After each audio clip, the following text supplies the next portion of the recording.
नमस्कार दोस्तों, स्वागत है आपका एक बार फिर आपके अपने यूट्यूब चैनल सरकारी योजना फॉर यू में। दोस्तों, इस वीडियो में जो बात कर रहे हैं यूपी ग्राम पंचायत सहायक भर्ती को लेकर बात कर रहे हैं।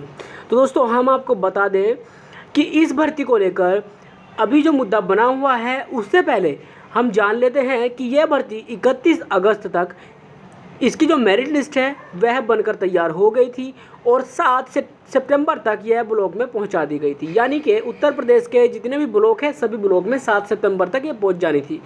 लेकिन उसके बाद में जो आपका नियुक्ति पेपर था और नाम वाम देखने के बाद मेरिट लिस्ट में और आपका जो नियुक्ति पत्र था वह आपको 10 तारीख तक मिल जाना था और आपकी नियुक्ति 17 सितंबर तक हो जानी थी। लेकिन उसके बावजूद अभी तक भी ऐसा कुछ भी मोड़ सामने नहीं आया है। बस ऐसा हुआ है कि कुछ ज़िलों में जो ज्वाइनिंग है उसको लेकर मुद्दा बन गया है, यानी कि ज्वाइनिंग कराई जा रही है। ठीक है, कुछ ज़िलों में।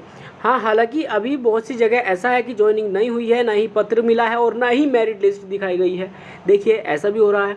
लेकिन अभी जो फैसला हुआ है 13 तारीख में, जो फैसला यानी आज जो फैसला हुआ है, उस फैसले की अगर बात करें तो एक और बड़ा पेचीदा मोड़ यहाँ पर फंसकर सामने आ गया है।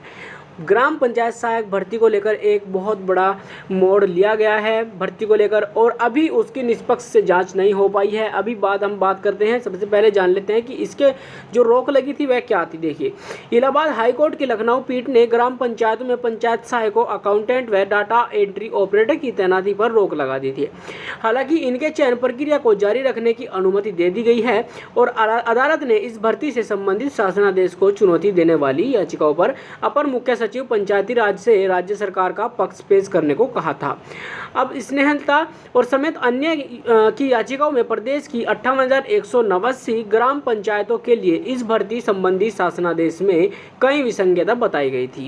यानी कि उस टाइम जो इसमें मुद्दा बना था कि कहीं पे बहुत सारे जो केस यानी कि FIR दर्ज हुए थे, उसको लेकर के इस भर्ती पर रोक लग गई थी, लेकिन चयन प्रक्रिया बरकरार थी, यानी कि चयन प्रक्रिया जारी थी। तो दोस्तों, आपसे रिक्वेस्ट करूंगा कि आप चैनल को सब्सक्राइब जरूर कीजिएगा और वीडियो को लाइक और ज़्यादा से ज़्यादा शेयर कीजिएगा। और मैं हूं आपका अपना साथी नितिन कुमार और आप देख रहे हैं सरकारी योजना फॉर यू।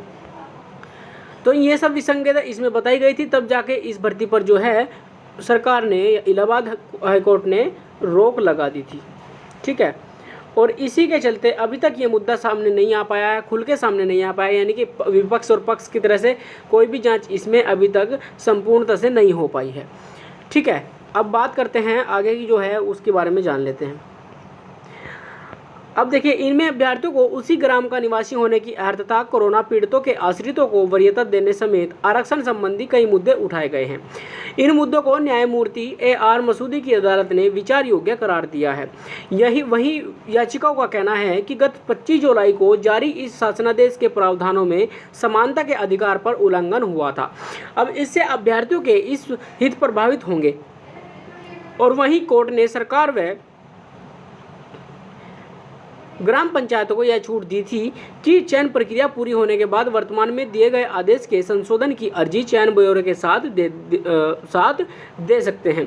तो देखिए, यहाँ पर जो मुद्दा उठा था वह क्या उठा था, वह उठा था कि शासनादेश प्रावधान में समानता का अधिकार को लेकर, यानी कि यहाँ पर जो वैकेंसी निकाली गई थी उसको लेकर बड़ा मुद्दा उठा था। समानता का अधिकार इसमें इन्होंने मांगा था, क्योंकि सभी के लिए समानता से इसमें फॉर्म भरे जाने चाहिए। ऐसा नहीं होना चाहिए कि किसी को, यानी कि कोई SC ST वालों के लिए है तो उसके लिए नहीं है। देखिए, अब बहुत सी जगह क्या हुआ है, मुझे शिकायतें भी आई है, बहुत जगह ऐसा हुआ है कि जो वहाँ का प्रधान है वह जनरल से है और उसी के गांव में किसी बहन या भाई के फादर की जो डेथ है वह कोरोना के चलते हो गई थी, लेकिन वो SC से है, यानी कि कैटेगरी वो जनरल है जो प्रधान है और ये SC है। अब समस्या ये थी कि SC वालों का सिलेक्शन होगा कि प्रधान मतलब जनरल वालों का सिलेक्शन होगा। हालांकि इसमें वरीयता जो दी गई है वह कोरोना वालों को फर्स्ट में रखा गया है, तो मेरे हिसाब से उन्हीं का होना है, लेकिन उसमें ऐसा नहीं हो रहा है। तो इसके चलते यहाँ पर FIR दर्ज कराई गई है बहुत सारी। लेकिन जो 13 तारीख का जो मामला सामने आया है और इसका जो 13 अक्टूबर को नियत की गई थी, देखिए यहाँ पर आप देख सकते हैं कि वही कोर्ट ने सरकार व ग्राम पंचायत को यह छूट दी थी कि चयन प्रक्रिया पूरी होने के बाद वर्तमान में दिए गए आदेश के संशोधन की अर्जी चयन के ब्यूरो के साथ दे सकते हैं। अब साथ ही मामले की अगली सुनवाई 13 अक्टूबर को नियत की गई थी। यह ठीक है, 13 अक्टूबर को इन्होंने ये नियत रखी थी, नियत की गई थी, यानी कि एक फैसला कर लिया था कि 13 अक्टूबर को इस पर चर्चा होगी। लेकिन 13 अक्टूबर को इसमें कोई भी फिलहाल आज के टाइम में कोई भी मुद्दा इसका बन के नहीं आया है। हालांकि मैं आपको बता दूं, एक इसमें आपके फ़िलहाल जो है डेट मिल गई है, यानी कि आपको एक तारीख दे दी गई है कि इस डेट तक आपको रुकना है और वेट करना है, इंतज़ार करना है बेसब्री से। तब जाके आपको पता चलेगा कि किसके पक्ष और किसके विपक्ष में यह जो फैसला है सरकार का वह आएगा, भर्ती रद्द होगी या नहीं होगी। हालांकि मेरा जो मानना है, मेरा जो अनुमान है 100% मैं ये कहता हूँ कि जो भर्ती है वह रद्द नहीं होगी। ठीक है, भर्ती आपकी रद्द नहीं होगी। हाँ, उसका कोई ना कोई सोल्यूशन होगा, या तो वो लोग जिन ग्रामों में या जिन जिलों में और जिन ग्रामों में दिक्कत हुई है उनमें जो भर्ती है वह दोबारा से कराई जाए।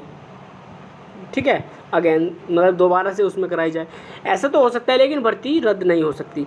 तो ये इसमें सबसे बड़ा मुद्दा है। अब देखिए बहुत सी जगह क्या हुआ है कि 13 तारीख, बहुत सी वीडियो आ गई होगी कि 13 तारीख में फैसला आ गया है, ये आ गया है, वो आ गया है, फलाना आ गया, ढिमकाना आ गया, यानी कि यूट्यूब पर बहुत सारी वीडियो आ गई होगी, लेकिन उसके अंदर जब आप जाओगे तो कुछ नहीं मिलेगा।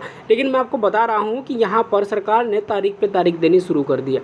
अभी देखिए आपको 13 तारीख दी, उसके बाद आपको यहाँ पर 18 तारीख दे दी है कि 18 तारीख तक आपको रुकना होगा। जब कोई फैसला आता है तो आपको पता चल जाएगा। लेकिन 18 तारीख का वेट कीजिए, यानी कि 5 दिन आपके और बढ़ा दिए गए हैं, और इन 5 दिनों में जितने भी लोगों का सिलेक्शन यहाँ पर होगा वो सब कराया जाएगा, जितने भी लोग चयनित होंगे वो सब कराए जाएंगे। मैंने अभी पिछली वीडियो में कुछ वीडियो में 2-3 वीडियो में आपको ग्राम पंचायत संबंधित सारी बातें जो है शेयर की है, यानी कि वहाँ का जो पंचायत घर है, पंचायत जो भवन है वह भी दिखाया है। लेकिन उसके बाद भी बहुत सारे लोग ऐसे जो मानने को तैयार नहीं है कि ऐसा ही हो सकता है। अरे यार देखिए, टोटल जो पैसा की जो लागत रखी गई है उसमें 18 लाख रुपए की रखी गई है, 18 लाख रुपए की उसमें लागत रखी गई है। अब इतने पैसे में से किस तरह से क्या क्या बनवाएगा वो तो प्रधान के हाथ में है। एक भाई का मुझे कमेंट आया कि भाई वाकई ऐसा हुआ है, मेरे गांव में ऐसा ही बना है, तो भाई वीडियो फेक नहीं होती। दूसरी बात ये कि मैं वीडियो फेक लेकर नहीं आता, अगर वीडियो फेक आती है उसमें से तो आप वीडियो को डिसलाइक कर दीजिएगा, कोई बात नहीं, मुझे ज़रा भी परेशानी इस बात में नहीं होगी। लेकिन अगर देखिए वीडियो देखते हैं तो हाँ इतना ज़रूर है कि इम्प्रेशन के लिए थंबनेल लगाए जाते हैं, इम्प्रेशन के लिए। ठीक है, चलिए खैर वो अपना पर्सनल मुद्दा है, जो भी है व्यू आते हैं या नहीं आते हैं वो एक अलग बात है। लेकिन आपको मैं बता देता हूँ कि अब आपकी जो डेट दी गई है वह 18 अक्टूबर दी गई है। ठीक है, 18 अक्टूबर दे दी गई है। तो अब आप 18 अक्टूबर का वेट कीजिए और 18 अक्टूबर तक आप अपना जो फॉर्म है, जो भी आपकी प्रक्रिया है वह जारी रखें, और अनुबंध पेपर आप अवश्य बनवा लें, क्योंकि अगर आपका नाम मेरिट लिस्ट में आ गया है तो अनुबंध पत्र के बिना आपको नियुक्ति पत्र नहीं मिलेगा, यहाँ तक कि आपका जो नाम है मेरिट लिस्ट में नहीं आएगा। अब समस्या ये है कि उसमें अनुबंध पत्र क्या है। अनुबंध पत्र की अगर बात बताऊँ आपको, अनुबंध पत्र आपका होता है जी इकरारनामा। इकरारनामा ये आपका होता है। इकरारनामा से मतलब होता है कि आप कुछ बातें हैं जो इकरार करना चाहते हैं, यानी कि उन बातों को इकरार कराया जा रहा है आपको, यानी कि उन बातों को आपको बताया जा रहा है कि ऐसे ऐसे ये सब है, और अगर आप इच्छुक है इस भर्ती के लिए तो आप अपना इस फॉर्म को भर के और प्रधान या फिर सेक्रेटरी को जमा कर दें। ये सब बातें उसमें बताई जाती है। एक यानी कि आपको बता दूं शपथ पत्र होता है, 100 रुपये का स्टाम्प के बाद में जो आपको लिखा जाता है वही सब लिखा जाता है। उसके जो रूल्स रेगुलेशंस होते हैं, यानी कि 11 महीने तक आपको जॉब करनी है। अगर 11 महीने के बीच में आप जॉब छोड़ते हैं तो उसका आपको कोई रीज़न देना होगा, बिना रीज़न के आप जॉब नहीं छोड़ सकते। दूसरी बात, आपको परमानेंट ड्यूटी जाना होगा। ठीक है, और अगर आपकी ड्यूटी 7 दिन आपकी रेगुलर एब्सेंट लग जाती है तो आप फायर हो सकते हैं, यानी कि आपको हटाया जा सकता है पद से। 7 दिन तक आप अगर करते हैं तो आपको पद से हटा दिया जाएगा। ठीक है, बाकी चलिए कोई बात नहीं, आप चैनल को सब्सक्राइब जरूर कर लीजिएगा, और मिलूंगा अगली वीडियो में एक अच्छी जानकारी के साथ, एक नई अपडेट के साथ। तब तक के लिए जय हिंद जय भारत, और चैनल को प्लीज़ करके सब्सक्राइब जरूर कर दीजिएगा दोस्तों, और वीडियो को ज़्यादा से ज़्यादा जितना हो सके इतना शेयर आप कीजिएगा। आशा करूँगा कि आपको वीडियो अच्छी लगी होगी। बाकी मिलता हूँ अगली वीडियो में। जय हिंद जय भारत।